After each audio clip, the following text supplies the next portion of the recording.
Hello, everybody. Welcome back to the Power Driven Podcast. Today's a pretty fun day because we got the big king in town, the smacker of all smacks. He laid down the biggest down number ever achieved, raw and corrected. He owns the whole entire thing. Mr. 4,000 horsepower. Thank you. The internet exploded when that number came out. The haters came out in droves. Full force. The fans came out and it was, yeah. And this is fun. So we're going to talk about this today, about obviously your build and the 4,000 horsepower. But we recently had you here when you hit that 3,000 horsepower UCC. And a lot of people don't know, when you came here, you had the data logs, you had some issues you wanted to work out, and you guys kind of all like made some plans, did some changes, and boom, there you go. So what's your raw increase from UCC to here? How much did you actually pick up, uncorrected? It's about 300 horsepower. 300 more horsepower than you made at UCC. So we need just a quick timeout on dynos. Oh boy. What's the difference between raw and corrected? I know, but our audience might not know. I want to tackle this one. So I got this. So how does the roller measure horsepower? And then how the dyno actually comes up with a horsepower number is it knows the weight of the roller, the inertia of the roller, and it says, okay, this roller just went from 1,000 RPM to 2,000 RPM in this amount of time. It knows, like, in order to do that, math, you have to put so much horsepower into the roller to achieve that. The other side is there's some eddy brakes, some train brakes down there that use electricity to apply a brake, and those are also trying to slow down the roller. And so it says, okay, and they have a strain gauge, kind of like a scale. Yep. And so it can measure how much torque it's stealing from the roller. So the strain gauge is a certain amount away, a certain distance away from the pivot point. So it knows, okay, we have 500 pounds on this strain gauge, or 3,000 pounds on the strain gauge, and it's this far away. And so it knows, okay, that's that much torque, and it knows the roller spinning at certain speeds. So it's like, okay, that much RPM. You do RPM times torque divided by 52. It knows, okay, we put another 2,000 horsepower into the eddy brakes. So it says we made 2,000 horsepower of just inertia of the roller spinning up, and we made 2,000 horsepower, or we measured 2,000 horsepower of the eddies trying to slow the truck down. Add the two together, now you got 4,000 horsepower. And that's basically how that works. Now, when it comes to uncorrected versus corrected, that is a huge debate, and there's some legitimacy and there's some not. But ultimately, when we were up here when you did it in Richfield, I don't know what the elevation is there. 5,300. 5,300 feet. We have very terrible air. And so if you had like a gasser, NA gasser vehicle, it gets slow up here. It's terrible. Well, how do you compare dyno graphs for us here at high altitude versus people at low altitude? They created a correction factor. Now, when it comes to turbocharged diesel vehicles, people say that it does count, it doesn't count. I'm of the mindset that it does matter sometimes. But for this argument, we're just going to go past that. You, uncorrected, so you can't even, anyone can argue with it. You made 5283. Sorry, whoa, easy there. 5,000. 3283. Yeah, 3283. 3283 uncorrected. That means aside from any correction factor, you made that, and that's still the record. I think the old record was 31 something. I think it was the record I heard was 3,080. Yeah, so you put 200 horsepower on that thing. Yeah. And then because you did it up at altitude, which is harder to make power at, you also got this sweet correction factor that made the dyno spit which out was like 26.5% is what it was hovering around that day. Because it was a warmer day up here in the mountains. Like, yeah, it was great. It just gave you that big old 4K my big number. Thing is, I guess the only thing that I have an issue with is it wasn't an invitation-only dyno event. Anybody could have gone. Mm-hmm. And the West Coast guys are the only ones willing to travel across the country. Like, we go to UCC. It was you were in the truck 40 hours each way. I mean, it was like 30 hours of driving. Like, UCC still posts corrected numbers too. Yeah. Like, the correction factor is not as high. Yeah, because you made 2988, but then they posted 3100. I actually think it was 2898. I can't. Maybe it was 2988. Because you were so close. Yeah, so... But everyone was still celebrating a 3,000 horsepower hit. Yeah, so you did 3,100 score at UCC, 3,100 horsepower and some change, but the raw number was 2988. 2988. Yeah. So there was a 3 or 4% correction at UCC that nobody complained about there. Yeah. Mm-hmm. I think it was like 8 when we mathed it out. But so you want to know where the real whiners of correction factor happen? I'm not trying to call it Ryan Milliken, but anybody in Florida. If you get a cold morning in the winter in Florida and you're at sea level, it'll do a negative correction factor. And who wants to get on the dyno and tell the customer, hey, your raw number was 1,000 horsepower, but corrected, you only made 900. And they're like, what? And he's like, well, there's a negative 10% correction factor because it was 40 degrees. We had a cold front through Florida here, a high pressure system. So the biggest complainers I've seen are Flatlander people that have negative correction factors, and they would never, ever use a corrected number because that's taking away from the number. We ran into that in Wisconsin at Hub City in 2023. Like my raw number was actually higher than my corrected number because it was super cold. Delaware is the same thing. It was very flat, and and I was like, "Ooh, what number? What number do we go with here?" It's really awkward. But I mean, at the end of the day, to me, the fact that we did both records, that's what makes it so sweet. I'm good. There's no arguing necessary. I always laugh at people who make fun of somebody in a dyno numbers. Like, what did you do? They put an event on. You said, hey, I'm going to go on an event and do my best. You went, you did your best, you hit a number. You didn't do anything bad. You just came to an event, made as much power as you could. They spit out the number. You didn't invent it. You made the dyno spit out the biggest number it's ever spit out. That's it. And I didn't even anybody could have done it. That's the only problem. Like Will was talking about, like, oh, you need to post this and that. And I was like, by the time I could get out of the truck, even get a video of my pole, I'm like, you're already viral. This thing's already all over the internet. That's why I told Will, I was like, oh, maybe we'll wait a few months. But, so that video's posted before I'm even unstrapped, right? Oh, yeah. I'm just like, for sure. I don't really have a say in it. And you can thank my wife for that. Yeah. So you want to talk about like a legendary moment though? When you stepped out, lifted your hands up because you did that, and I saw a bulletproof vest on, I was like, I had multiple people have talked to me. He's like, did he have like a carrier on? I was like, yeah. He had a plate carrier on. I mean, like, oh my God, he was ready to die. I mean, it's like anything. Like the older I've gotten, I have kids now, right? So for me to do that kind of stuff, you want to mitigate as much risk as you can. Right. So we had 2 cables on. I think the rules only call for 1. We had the transmission. So you have like logging cables wrapped around the engine block? 3/8 cables cinched with those pinch clamps, which they don't necessarily stop the engine from absolutely flying apart, but they certainly slow down the energy. And it keeps the top of the block close to the bottom, keeping everything in contained. And we had turbo blankets, cross bolts. We had transmission cross bolts blanket through the turbos in case a turbine wheel goes out. Yep. And then we had the drive shaft loops, the scatter shields, and then I put another transmission blanket on the front of the firewall. Like, again, after watching Colt Carter's explosion, where that was like one of the first times I've ever seen like a piston come through the floor, I was like, ooh, I think I might add a little bit here. So just trying to be safe. And then the bulletproof vest, I wasn't sure if I was going to do it, and by the time I made up my mind, I already had my fire suit on, so I was like, I'll just throw it on over the top. And the craziest part, So you were in your full fire suit, helmet. Oh yeah, race shoes. I had the pin pulled on the fire suppression, and no door, so no you door. can evacuate quickly if needed. 100%. And you want to keep Cody safe too. Yeah. So I think a lot of it, like any of the guys that do the Northwest Dyno circuit in the unlimited class, like Todd, you're no stranger to it either. Like Meyer, like you kind of make a plan with Cody. You kind of go over it a little bit, and then I know Cody's bailing instantly. Oh yeah. Like he's not hanging around. So as long as he gets out of the way and I get out of the way and the crowd's far enough back, like I'm happy.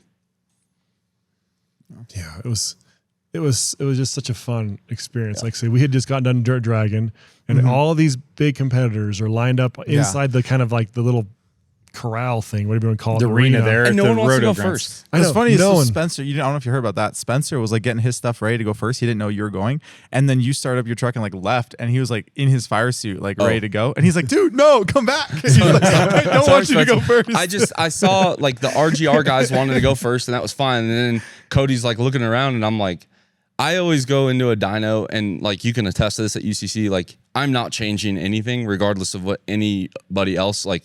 What I have the truck set up as I pull up, like I'm not making any last minute changes. So I was just like, let's get it over with.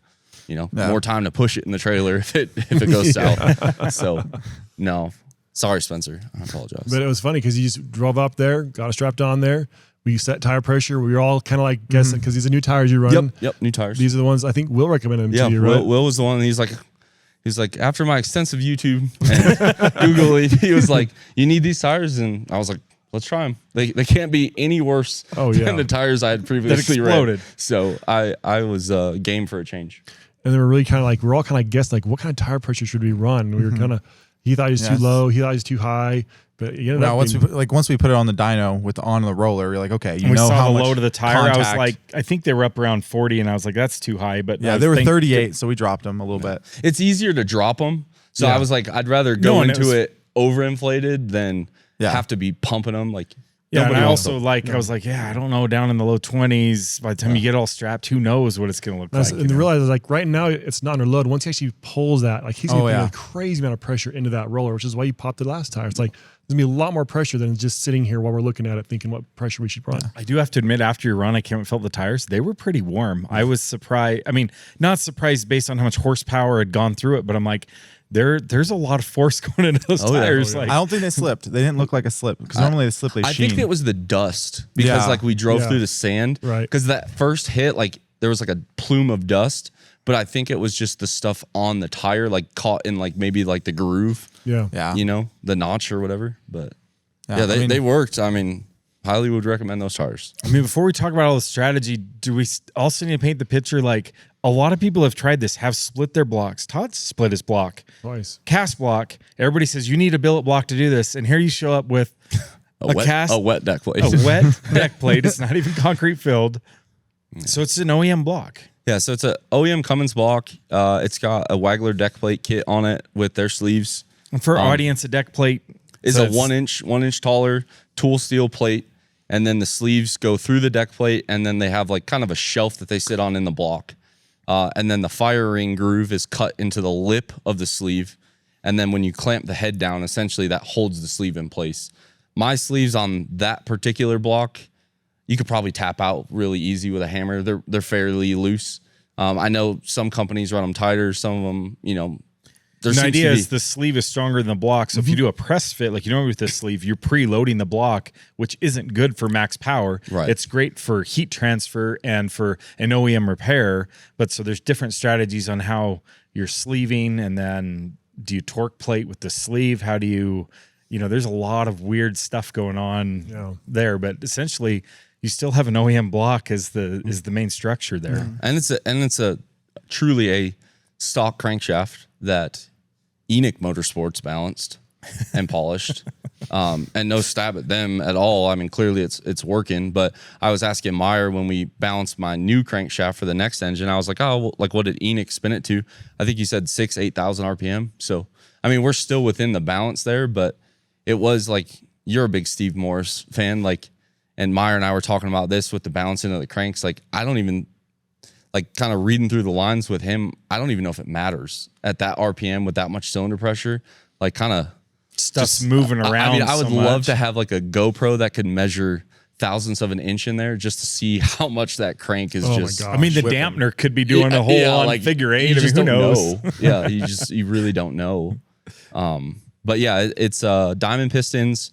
It's Waggler rods. It's got a Waggler 14. And these are their standard billet rod, not their extreme duty sled pull special ones. And that's got the trend pins in it, total seal rings, power driven deck plate push rods. It's got OEM Cummins rockers. It's got Manton valve bridges. And then it started life as an industrial stage 3-cylinder head. We ran it like that for UCC. Obviously, you guys saw the spider cracking on the retainers and stuff. So we reached out to Waggler. They got us a new spring, new retainer, new lock, very similar to like a 60-pound 12-valve hardened lock and retainer. Yeah, they're big 10-degree locks. Nobody runs 10-degree locks, but Waggler's like, here, we'll put as much spring as you put on a 12-valve and a 24-valve. Remember, there's 2 per push rod, so you've got a whole lot of... Yeah, it's a lot of pressure. And then, I brought the cylinder head up here, and we put that seat in it, fixed some valves, which... Industrial is nice enough to provide, and then I always feel bad when you're doing a head for that environment, right? Like, to me, off the shelf is probably good enough, and you kept taking it further and further, which I'm more than happy. I was like, dude, in a second this could all be gone. So you kind of got to weigh like how much porting work and stuff. So you did pick up flow, no denial there, and then. And then I know industrial doesn't like back cutting. They think that makes them tulip. Your valves are not tulip. I back cut your remember? Yep. Well, you actually finished back cutting your intake valves. And so we picked up a bunch of like 200 and 300 lift flow and nothing gets industrial. They're making a mass produced thing. And we just kind of Yeah. Put a Chef- little I polish. keep telling everyone like the chef's kiss, just the final. But it was crazy to me. Like if you were mass producing that head, that would be very hard to replicate time and time and time again. Cause I know I hit the stem of the valve a few times on the back cutter. Like I was like, oop. He had spare valves, so he's like, that one is that one's going over there. But like that little bit more time, I'd say you probably put 4 hours in it. I probably put another 2 hours in it. Like just for that much time, there was a very measurable performance gain in flow. And I'll say where we really focused, like the peak flow.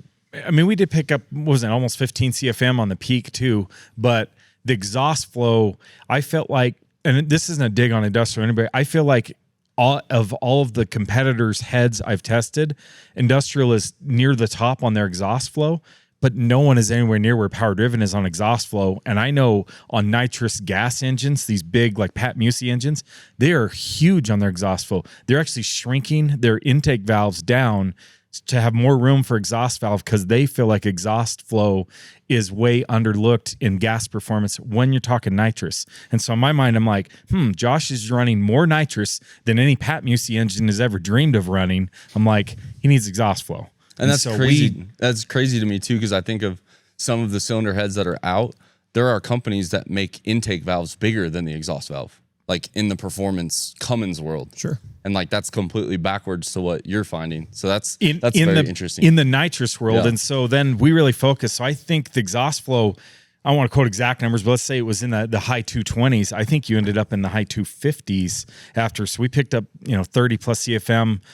And then on the flow bench, there's more to just the flow. Like we made the ports quiet. You kind of remember that. But yeah, that was the craziest thing when you started just going in there and like the turbulence noise drops, and like I'm a visual or like maybe an audible learner, and I didn't get the concept, and then you're like, check this out, and I was like, dang, like that was noticeably quieter. because you get the valve open where the airspeed gets up and it goes dead silent. You're like, you get that turbulent out of the exhaust really flowed. And then the other big difference, and not a dig on anybody's manifold, you did change exhaust manifolds. Yeah, so I went to the Steed Comp 3000, and really I had always ran the stainless Comp T6, and I really liked that manifold because for a long time on the flow bench on my cylinder head, it did produce the best number that we had, and it was very compact to the cylinder head.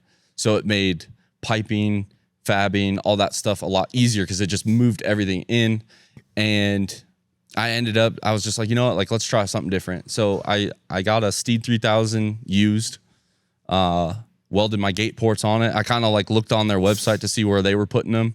And so I put my 250 mil gates in there, and And that's a little different. A lot of guys are running 45 millimeter gates. Yeah. You have more gating, and which helps exhaust flow again. 100%. But back to back from UCC to Diesels in the Mountain, we lost 3 pounds of boost, and we lost 11 pounds of drive pressure. And the gates were the same. The turbos were the same. The fuel quantity was the same. The engine was the same. We did change a little bit in the cylinder head, but I also we dropped everything and still made 300 more horsepower. Yeah, that's crazy. I don't know. I mean, your godfather would do this, but that was like a radical. But it made 131 pounds of boost, or 136 pounds of boost, and 121 pounds of drive. Yeah. Yeah. Drive was less than Way less. 137. I mean, you do that at like 60 pounds boost or whatever. Like, okay, whatever. But in compounds at 130, like both those turbos are theoretically well past their happy point, but they're doing great. Yeah. That's impressive.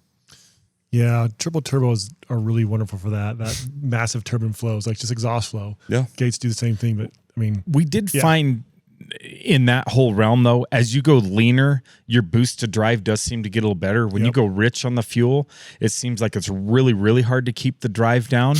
And so if you're a sled puller listening to this and you're fuel only, I don't know if you're ever going to achieve better boost than drive at that kind better of drive than boost. better drive than boost at that power level with fuel only, because you're fueled heavy. If you could somehow make it lean burn at that helps a little bit, but that's not to take away. I mean, it's definitely flowing. I mean, everything you've done there just to let that exhaust come out so that you can get a fresh charge of nitrous and boost in there. And it worked, obviously. I mean, the engine didn't blow up too. I mean, think about it. Yeah, no. And I mean, we The only thing that we changed from UCC to diesel in the mountain is we started the run later. So I started the run at UCC at 3,800 RPM, and we got to talking with Cody the night before diesel in the mountain, and he was like, maybe we could try starting it a little later.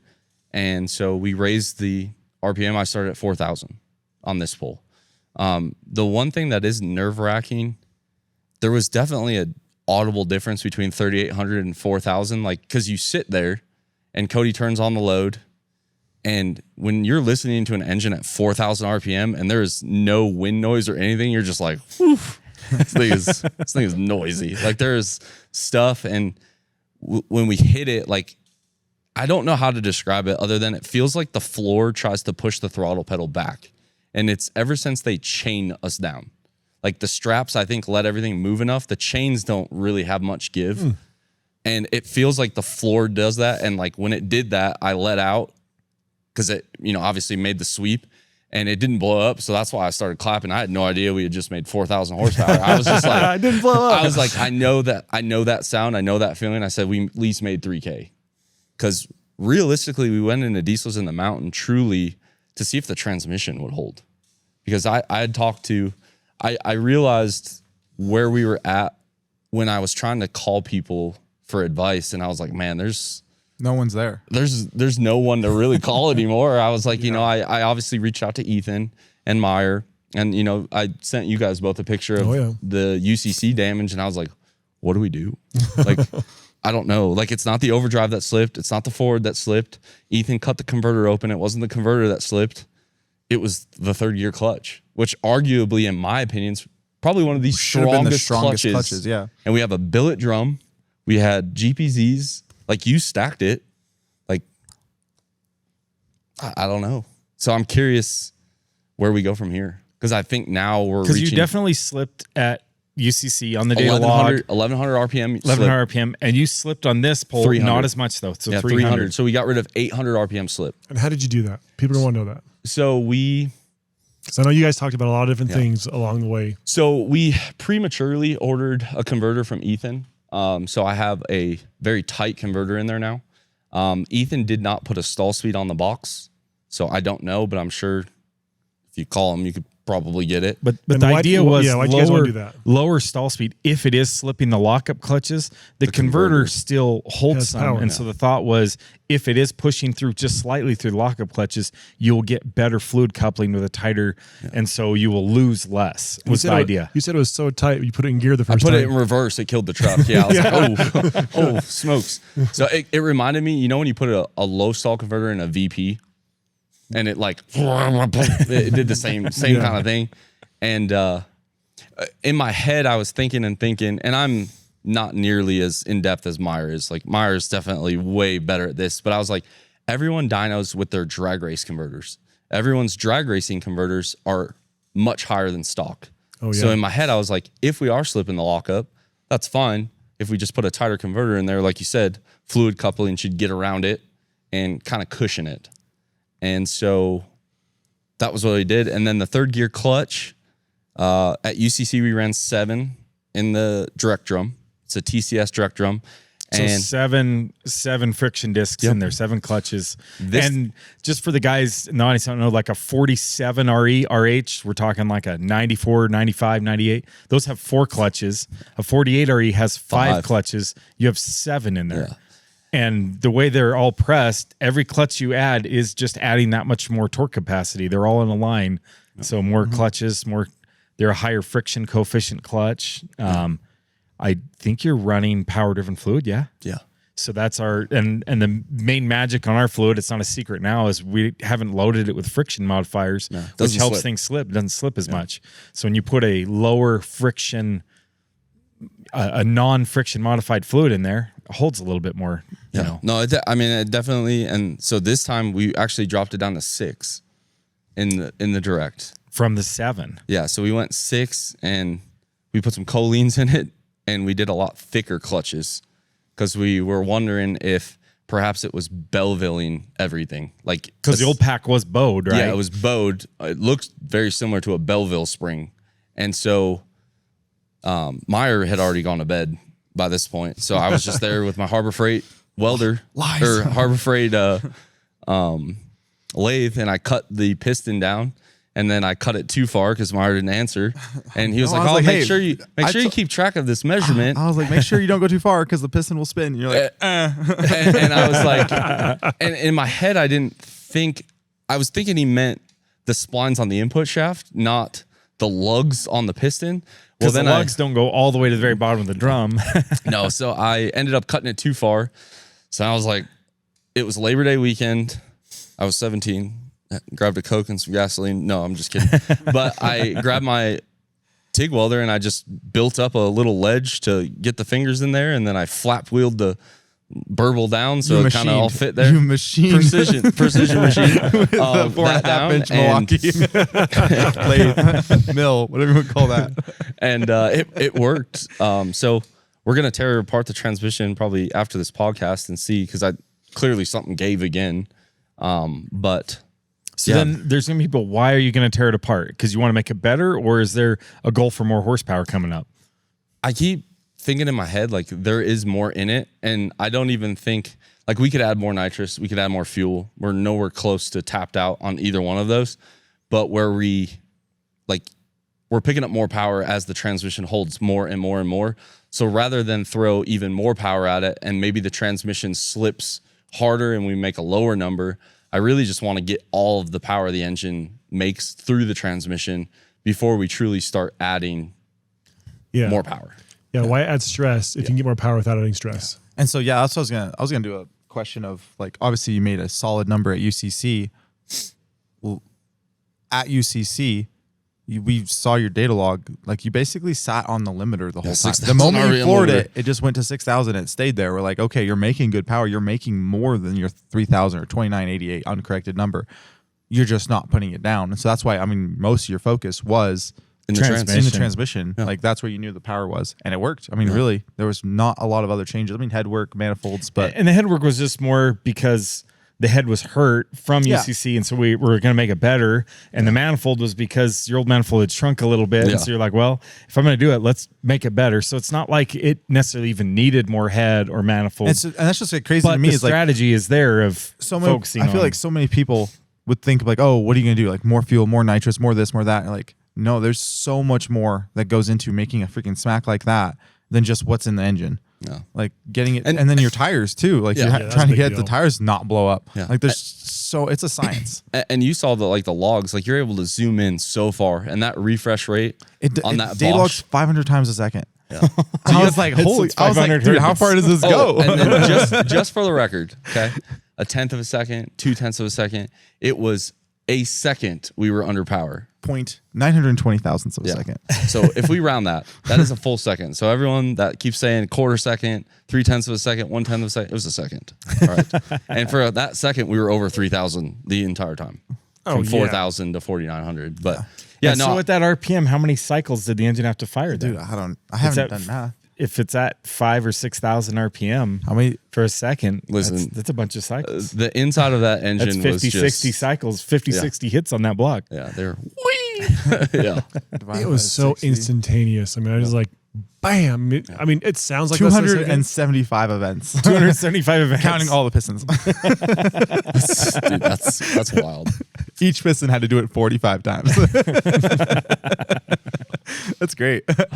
It's almost like top fuel numbers. Yeah. But that's where I think, like, Billet block is great. But it was funny. I had this TikTok draft that I saved, and I don't know why I saved it, but I posted it yesterday, basically saying, like, I think the problem is not the blocks.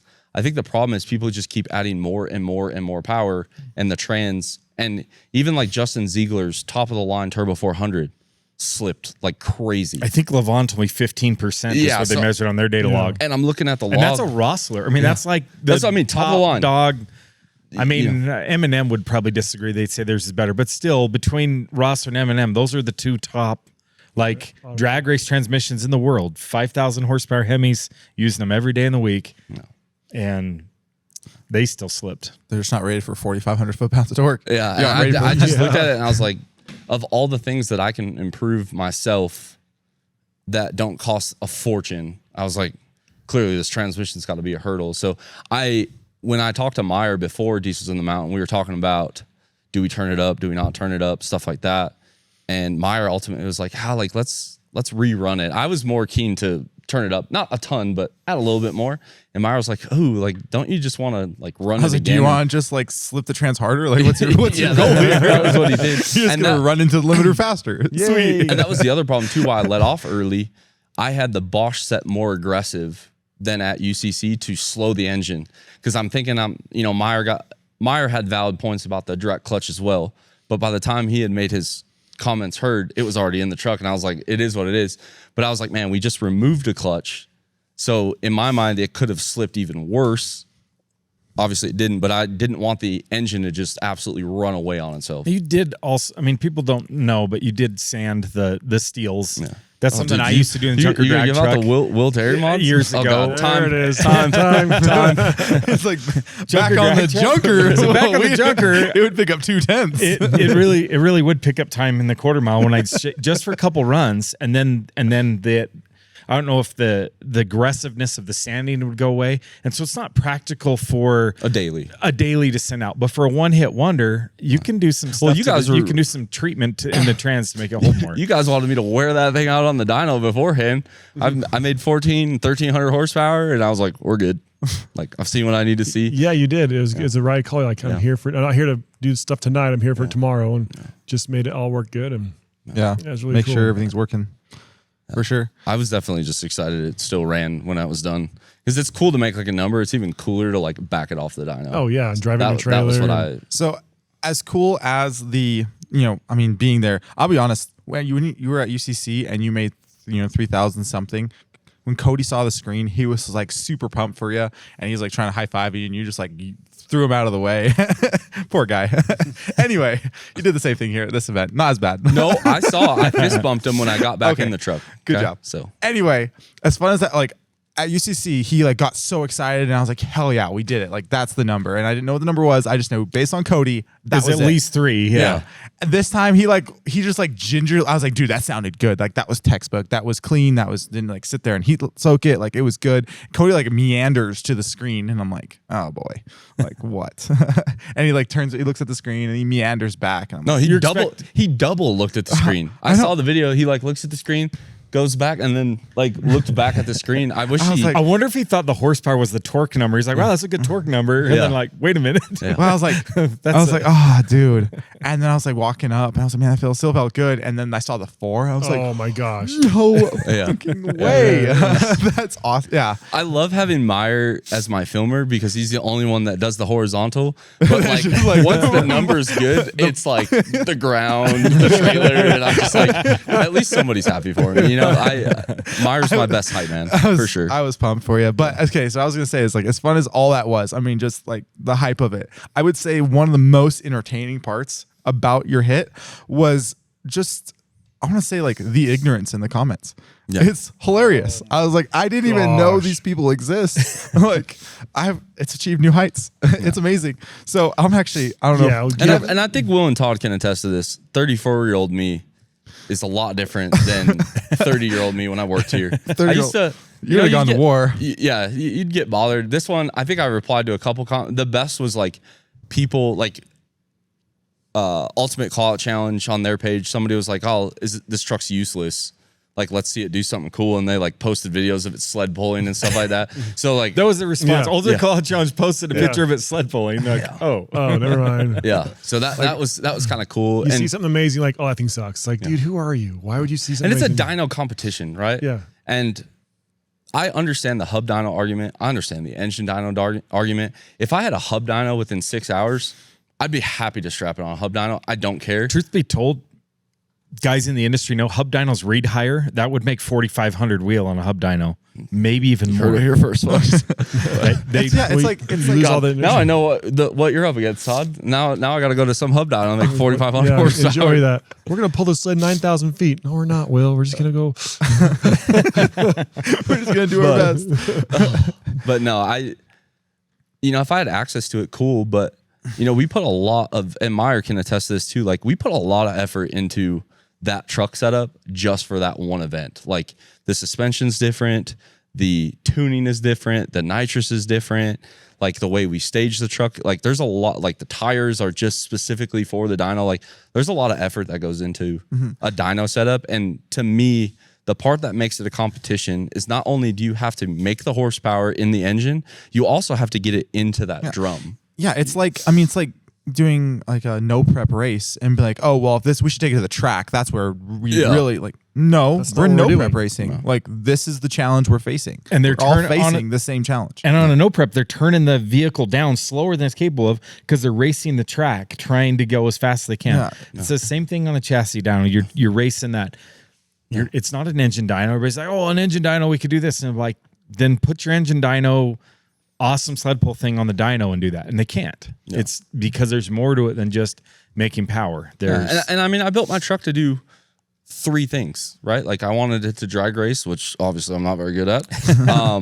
Hopefully we make improvements there. Say that, but still you're running high fives. That's a low 9-second quarter mile in a 5,000 pound truck. That's 5280. Oh, 5280. I mean, that's 5280. It matters now. Okay. I mean, that's heavier than a Hellcat. Now, that's not using all your power. That's probably half power, maybe. I really think the tires at Ultimate Callout Challenge, like that was not the right tire choice. And that was a mistake on my part. And now that we have all the 15-inch wheels, I've unlocked all these new tire compounds and stuff. So I do think some of that is there. And I, like I've told Meyer before, like, there are levels to drag racing. So like I'm okay if the next time I go out, I do like 560s, 550s.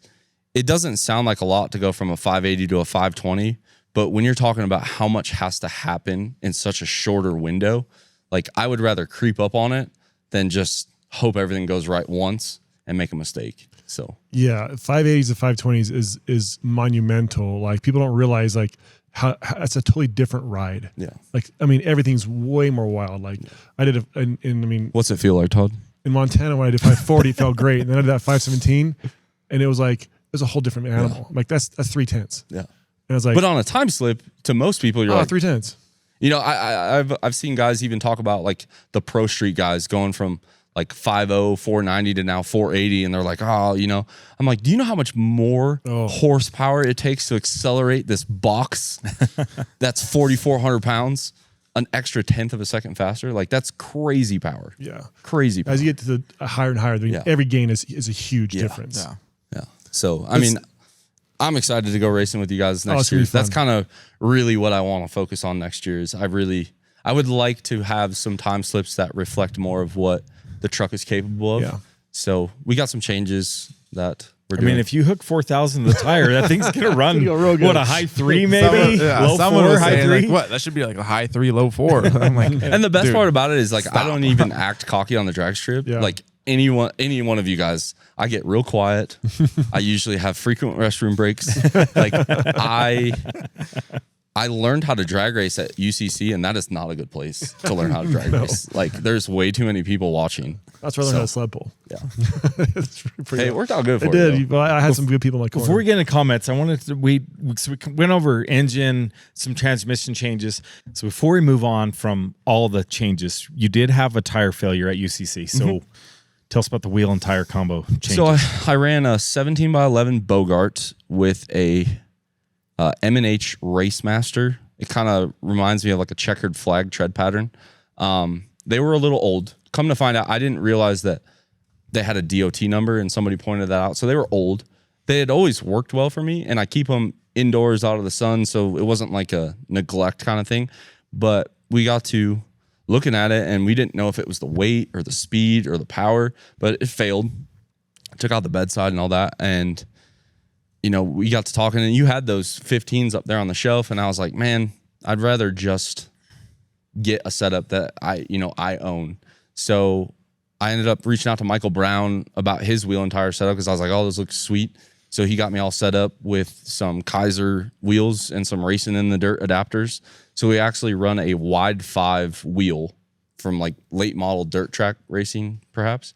And we went to those. And it's because that's affordable, lightweight, and it's a bead lock. Yeah. And they're 17 pounds, I think, with the adapter, just the wheel. And then you were talking about this tire that they do in like no time stuff. So I bought the radial versus the world, that 315 drag radial. So 315, 60, 15, Radial Pro is what they call it, and The Mickey Thompson tire. it seems to hook just fine. So It seems to work good. I have no complaints, but I do definitely think that tire is the tire, at least for the dyno. It sure worked well. Yeah, It's proven itself so far. Especially on that Superflow roller and the Neuralink, that worked well. What you do? I mean, you saw even on your dyno, it was rolling the the rubber pretty it's hard. hard on the tire, but a lot of people don't understand. A lot of these drag radials, they make them with kind of a soft sidewall, and it's a drag radial for like a car, and then they kind of started making them for trucks, but they're not really rated for that kind of power and torque. Most drag radial people are making maybe 900 horsepower, and when you're trying to hook up 4,000 horsepower in a roller, it's a lot of load. Those drag radials you have, that's designed for 5,000 horsepower Hemis to set records and run 350s in the 8th. That's the fastest tire that's not a full-blown top fuel dragster slick, which wouldn't fit. So Yeah. it's kind of, and they have a lot stiffer sidewall because they slam those tires. They separate. They don't squat that suspension. Most drag radials are designed to squat and kind of take it easy. So that's why I think that works so well, is it has a sidewall similar to a pickup truck tire like you're used to, but it has the soft compound. And it's rated for 2,000 pounds at 44 PSI. And I mean, we hang those tractor weights on the back of my truck. That's 500-600 pounds cantilevered, 4 feet behind, 3 feet behind the axle. So I mean, it's got a lot of, so 750. yeah, it's got a lot of downforce. And the tractor weights really, Meyer and I were brainstorming for UCC. Like, now that we didn't have a factory bed, we used to just throw a couple weights in the bed and call it good. And I was like, man, we lost 300 pounds of the bed. Yeah. And there's a lot of lightweight stuff back there. So I just came up with a receiver hitch that you hang suitcase weights on, and it seems to work. I'd be curious to see how many more people go to the suitcase weight rack on the back now. But I think all that's part of the traction. But I think another thing a lot of people don't even think about when they're dyno is any weight that you have to spin is fighting against you on a dyno, because it's not like a heavy loaded long pole. You're accelerating that. So the weight of the tire, the drive shaft, the differential, the axles, any weight in there is basically robbing your horsepower number. Yeah. And so going to lighter weight wheels advantage. I assume you have a pretty lightweight drive shaft, right? Yeah, so it's an aluminum 5-piece. I do have really heavy axles in that, though. I have the 38 spline Yukons, and then I have that Grizzly locker that I'm sure weighs more than stock. So, there might be 5 horsepower, put some gun drilled axles in there. We were even talking about, I think it was you, and then I had brought it up, and then I think I heard you talk about like even changing to a 2-wheel drive transmission. Yeah, But it's transfer case. I don't know how much that would net you. The only thing that Meyer brought up is he's like, I don't know if the output shaft would take the shock load of something like that. Like, I know it's long and it's twisty and stuff, but man, that'd be hard on it. I don't know. Yeah. Something to think about. Well, I do want to read some of these comments. Yeah, we're getting some comments. They are Some pretty of them great. are- Some of So the these one you already people- covered already. We said the guy said, "Cool. Can we see it do something useful now? Tractor pull or anything?" And then that's when Ultimate Call Challenge Put it, pull like share the comment with a video of Josh yeah, sled pulling at UCC. that's pretty hilarious. And that's the same truck, same setup essentially, other than it had dirt tires on it. Suspension lockouts, things, but basically the same thing. And then another one was, but horsepower doesn't really mean what it used to mean back in the day. They started changing the meaning of horsepower when they switched from the old put and hit and miss engines to the traditional 4-cycle engine, and it's gotten even worse. So that horsepower in reality is not that impressive. Torque is more accurate these days. What was your torque? 4,400. I'm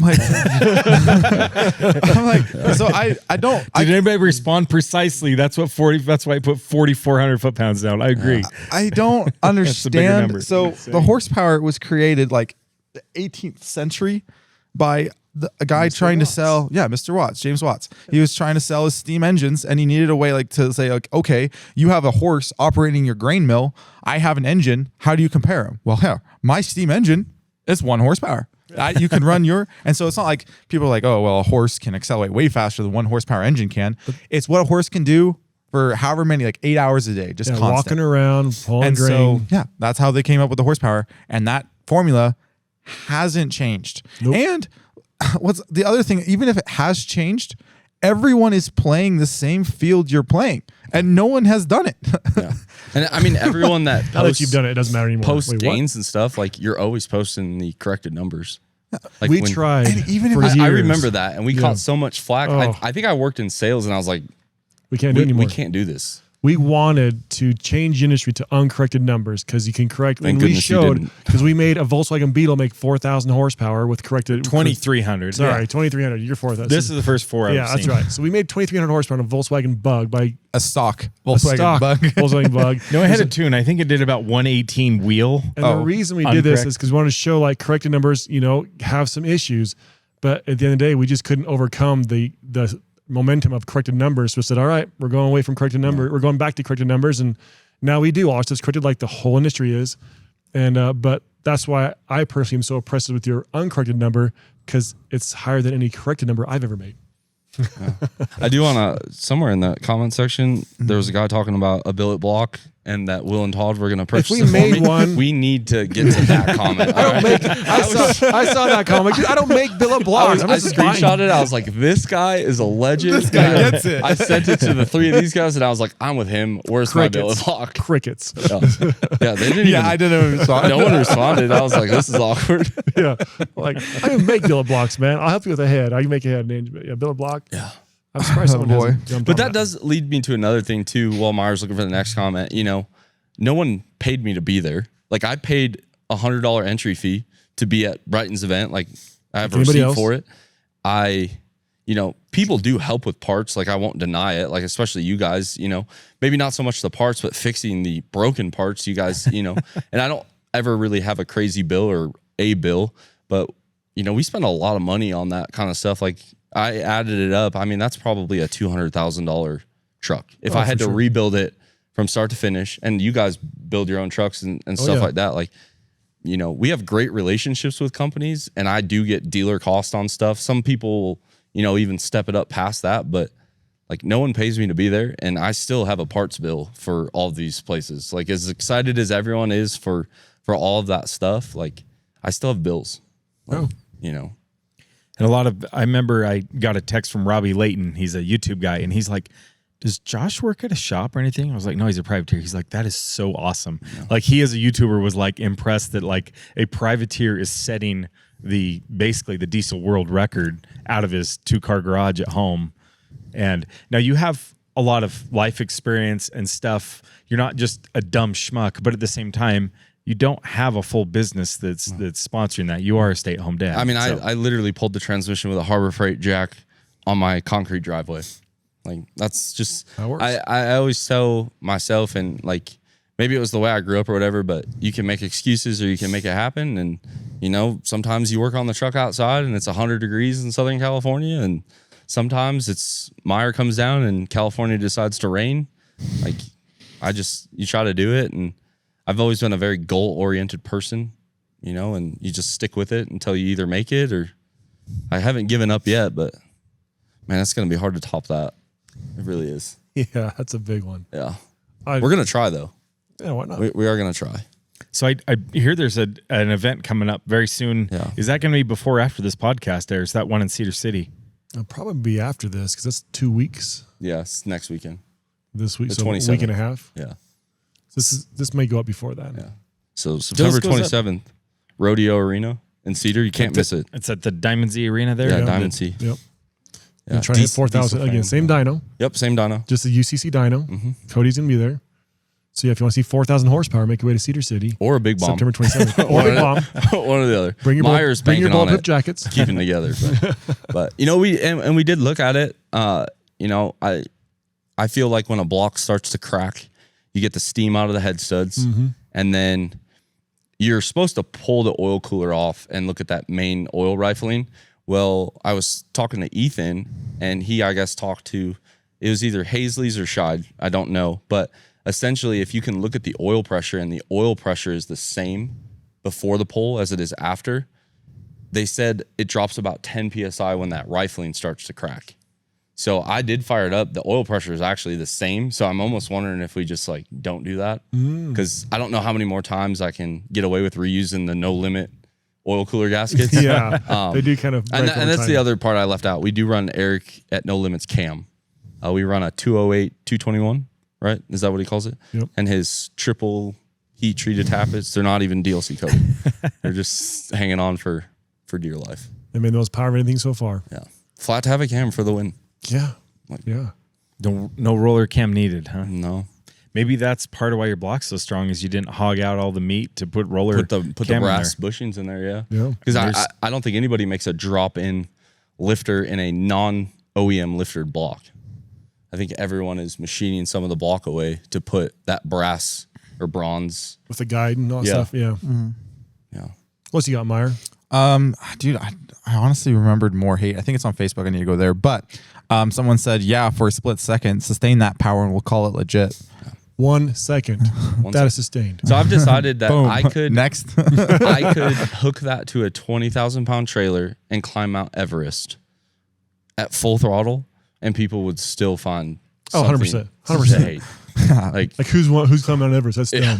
yeah, that's what I mean. So I mean, I think that's the other thing too is, and for There's me, people calling out that the dyno pole was so short, and I'm like, that's the same load that the 1,700 horsepower trucks do, and they go whoa and go. It's because you're making more power. It's going to go through the sweep faster. and I mean that load. So when Cody turns the load on, and I'm at 4,000 RPM, I'm on a spool kit to bring it back up. So there is nitrous flowing as it's spooling up, and then I grab the brakes and do some more loading, because the problem is you run out of time to get everything in there. You need all the boost in there, all the nitrous in there, and you have to make sure you hit the record window.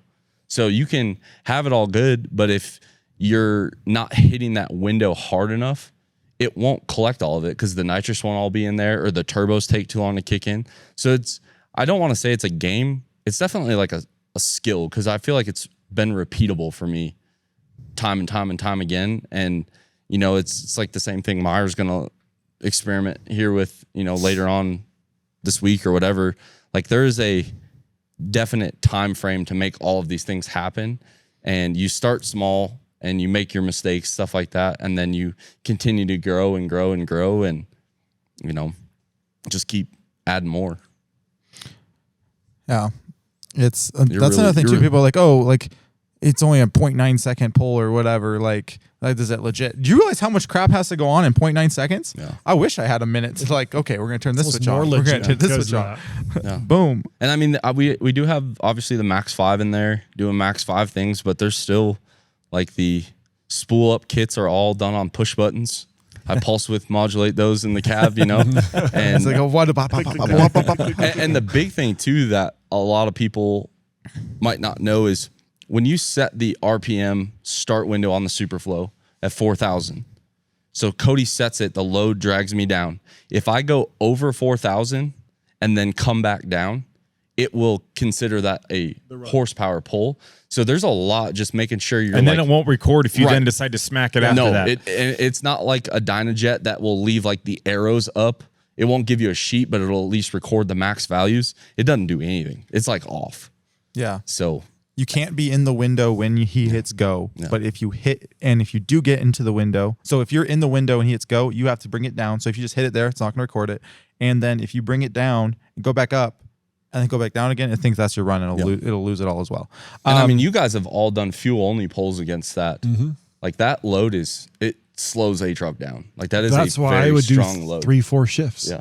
I'm like, we're starting a third, and I won't floor it, but I'll get my turbos lit in third. Yeah. So I hit fourth, and I got turbos, and I can push through the load. As crazy as my 4,000 horsepower dyno pole is, watching Todd shift spike or Will shift spike on a stock block, that is the most, like, I'm just like waiting for it. Like it's going to go. Yeah. Because the torque just, when that happens, is just insane. You guys. But I'm not at full throttle when I shift.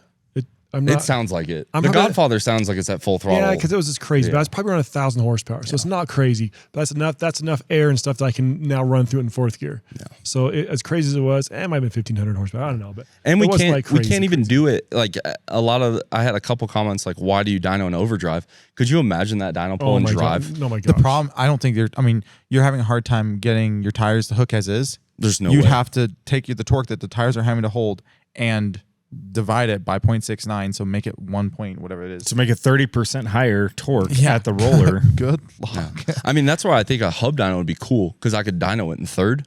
Yeah. I would love to not dyno that thing in overdrive. 175 mile an hour wheel speed is not fun, like at all. And we did notice the chains kind of went slack after the pull too.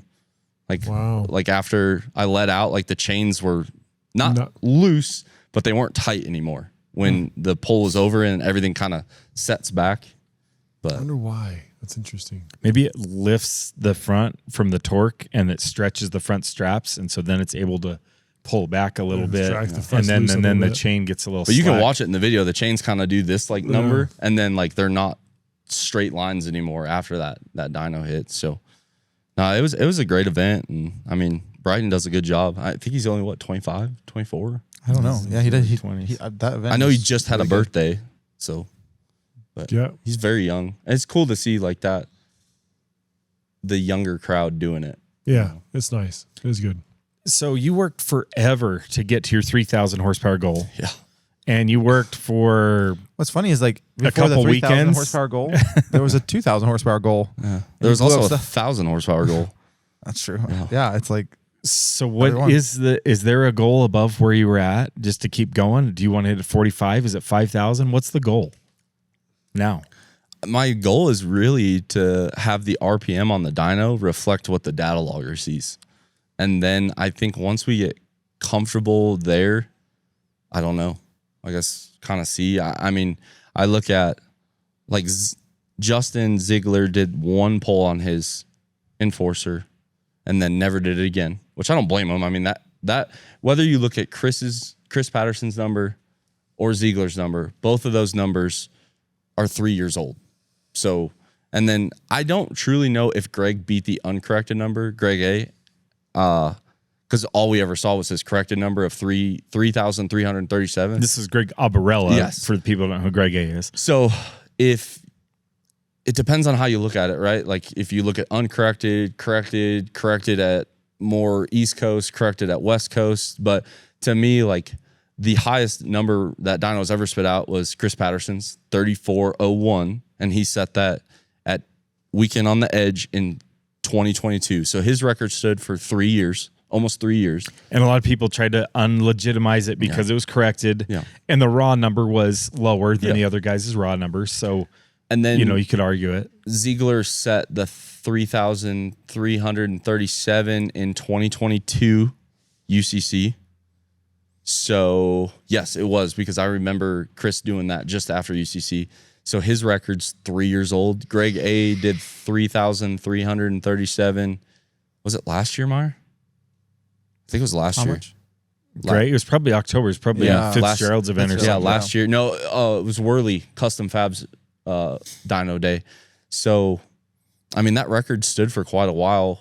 I mean, I don't know. I know Randy's Red Delicious truck, which it was interesting. Just got a billet block. Yeah, it was interesting talking to some of the employees there, because they were like, we think the 48's the limit.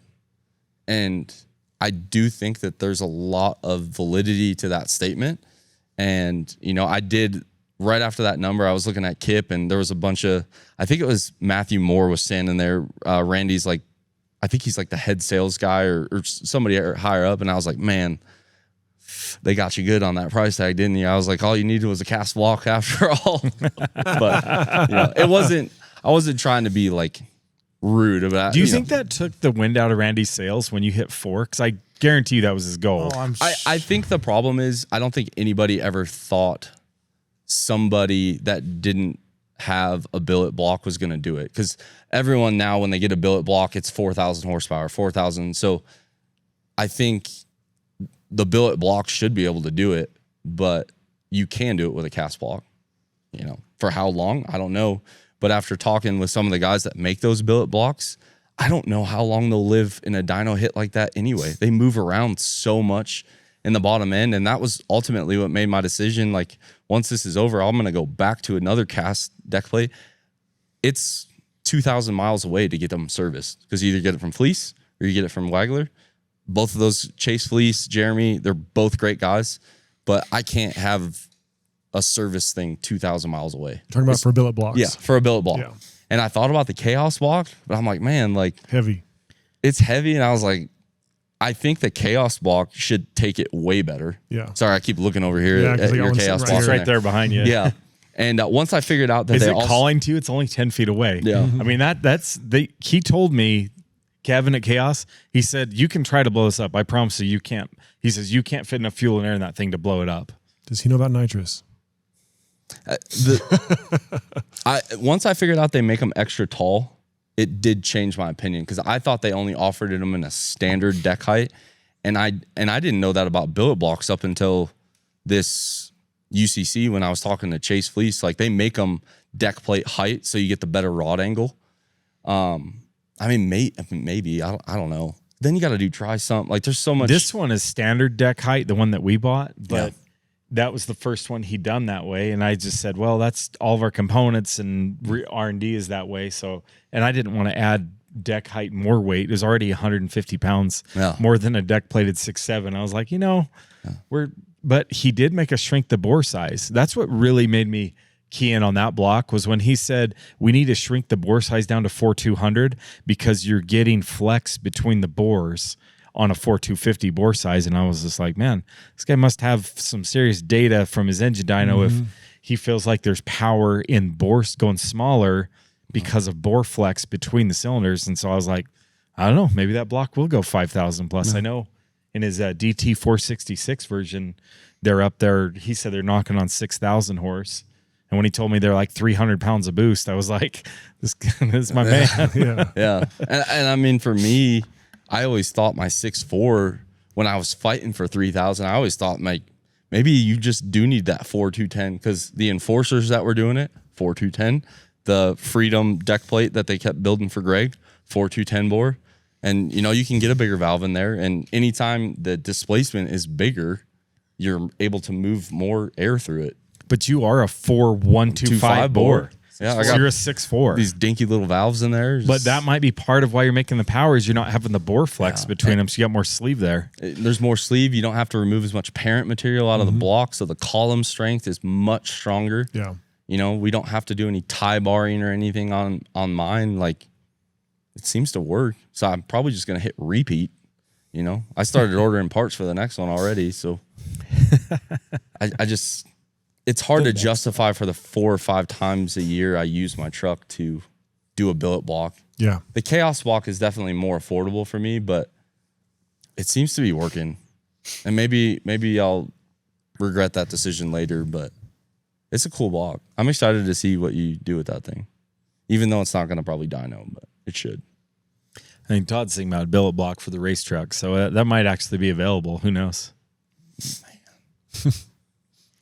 Oh boy. It's not wet. It's a dry block. It Dry is. block, wet It is sump. a sled pull or dyno queen only. It's not a drag race. I mean, You could drag race it, but it's like 400 pounds heavier. It's so hard to turn a dry block around, though. Like, that's the nicest part about my wet deck plate. When we went and raced at You can NHRDA, drive back. you just turn the fans on, let the coolant cool, and you're ready to go. It is super nice. But That would be an amazing dyno block for sure. well, any parting tips, final highlights, the next generation that's coming to chase dyno records, any advice to them?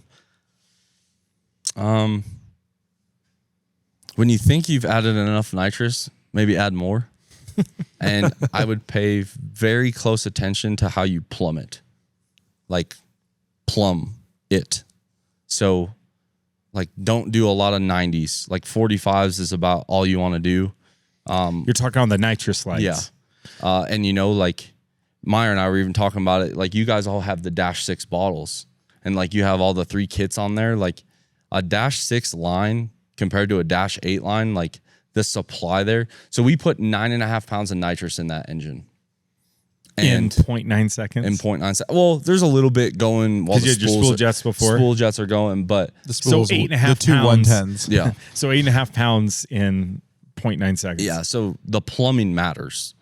Like making sure it's -8 all the way into the 375s, and then those 375s, you're doing a -6 out of it to the pipe, and pay attention to those like IDs of stuff. Like, some of those aluminum fittings that you get, they might be -6, but if you mic them, I took a lot of drill bits to mine to make sure the ID was what they're supposed to be.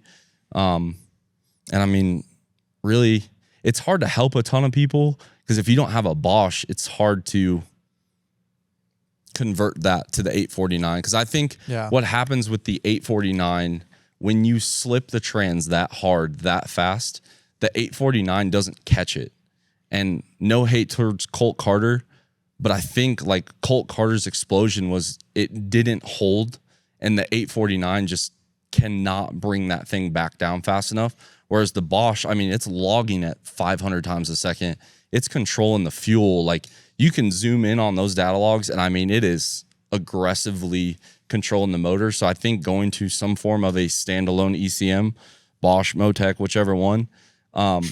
Any timing secrets you can share? Or is that too secret? I mean, we ran 30 degrees of timing. That's 6,000 RPM.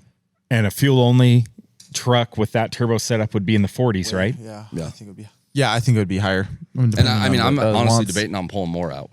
And so guys have been for years running way too much with nitrous on their diesels, and in the gas industry forever, when they're doing these big kits, they're pulling timing back in the, I think they're in the teens on the gas engines, where they're in the 30s when they're fuel only. So very similar to what. And I got to give that credit to Levon, because I mean, we were thinking one way, and he came over at UCC, and he was like, this is how we do it, and we're just building on that. And I think that's the best part about where we're at now, or where I'm at now, is I've put in the work. I show up to the events. I do the best I can. I try to promote the companies that help me and be respectful to other competitors, stuff like that. And it's amazing how many people will offer advice. All you got to do is either ask for it or just like kind of, I learned this from Will. You just kind of like listen in on some other people's conversations. You can learn more just standing around some of these guys than you'll ever, like, you don't even know what question to ask to get the information you just received. Yeah. So, I mean, I think that's the biggest thing. And I try to be as transparent and show you guys everything that goes good and bad. And I try to answer questions. The biggest thing for me, like, I got to see some effort before I dedicate a lot of my time. Yeah, you need to see more effort in the question than you're going to put into answering it. Yeah. Or at least match the effort. And It's like, what does it take to column rail swap a second gen? Oh my God. It's a lot. You need to ask more better questions. Wires. It is 8 wires that you need to hook up. I did it with a schematic in a weekend. In a cave. Yeah. In 3 days. Yeah, that's my favorite. Tony Stark. That was when I was doing the transmission mods. I was like, man, I feel like Iron Man, Tony Stark here. But no, and I mean, I'm happy to help the people that want to do it. Like, the only way this industry gets better is you help other people, and like, you set a goal, and now that's the number to beat. Yeah. You set a crazy number to beat. So this might be a little abrasive, but if some of these competitors are listening, like Randy, when he blew his up, you guys strapped your truck on the wrong part of the roller. It needs to be on the front. Chris Patterson, you need more line pressure. Line pressure is definitely huge. Yeah. Like, Greg, Spencer, your Dark daddy Side, needs more money. I think you need more line pressure, but I don't know. Yeah. Who else? I said, Greg, Daddy needs to give you more money. Oh my gosh. So I did learn that apparently I was talking to a couple of guys that have ran Greg's truck.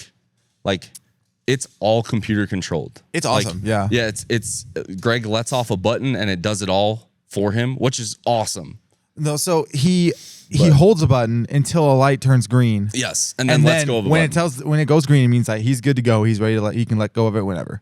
So as much as Greg wants to give me a hard time for talking to Chase Fleece, like, I push my own buttons around here. You know what I mean? Like, Yeah, feather one, feather the other one. Yeah, it's a science in the cab with the spools. Honestly, the way you got like everything going, you do John Shotto proud. I have one spool on this thumb, one spool on this thumb. I have the brake on this foot and the gas on this. So I mean, there's no other hands. So you got 4 appendages. Yeah, you only have all. one left, and you can't use that in the dyno event. So How? there's a micro Use your nose. Put your 375 on your jaw. Just art. But no, I mean, and that's just it.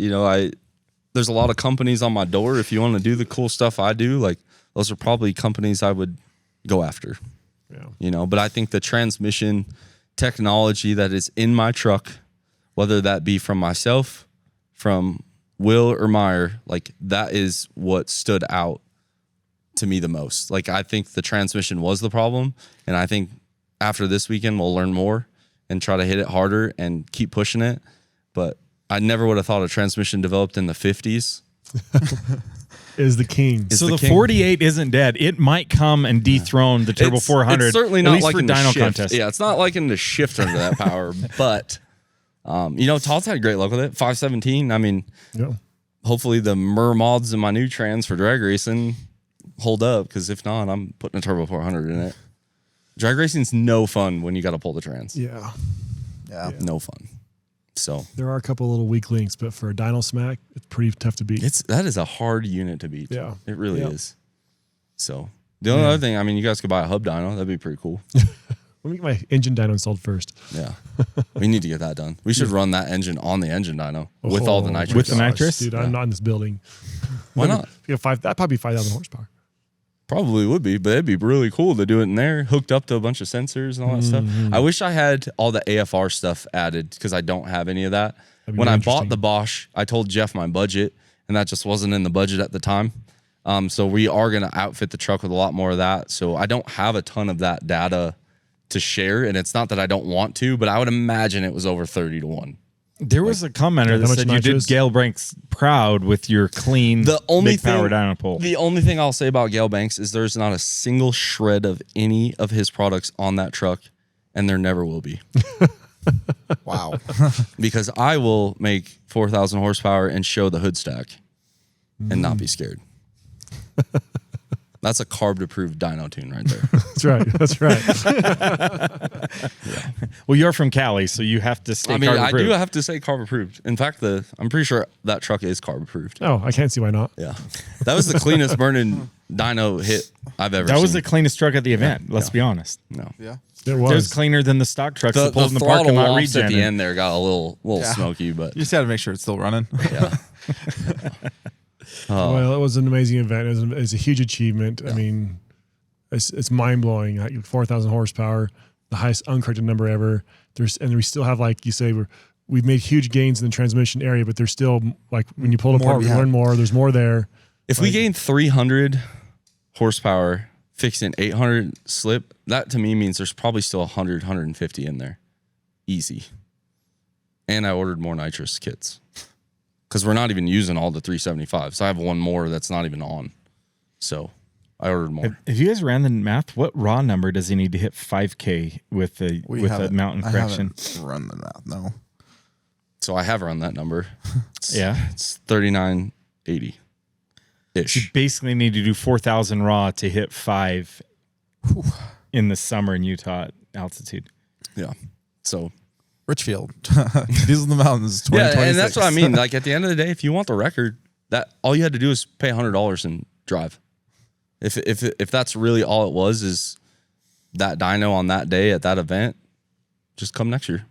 Yeah. I'd be happy to save you a spot. You know, it's a fun event. Like It is. I It is mean, very my fun. dad was there. Like I didn't bring any of my kids this time due to the lead up to the event, but like it's a kid friendly event. Like I didn't. Yeah. You know. I brought my kid. He's drag racing his dirt bike. Yeah, I mean, Will. He's dragging his Will kid, brought Ben, his son. Ben. Yeah, thank you. Yeah, and he's I drag always racing want his to call dirt him bike. Will Jr. because he is so much like you, but his name is Ben.